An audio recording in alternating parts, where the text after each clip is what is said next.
रोज त्याच त्याच गोष्टींना पुरता कंटाळून गेलायस तू.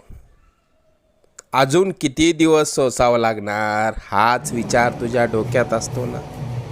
तू खूप प्रयत्न करतोय पण हवं तसं यश मिळत नाहीये, बरोबर ना?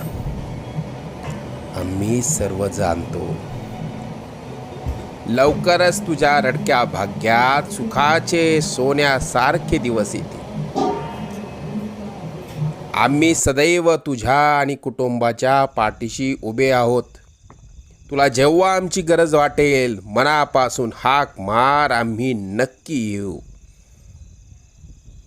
लवकरच तुझ्या मनात असलेली इच्छा पूर्ण होऊन अक्कलकोटला येणं होईल. येशील ना पेढे घेऊन अक्कलकोटला? सगळं मनासारखं होईल.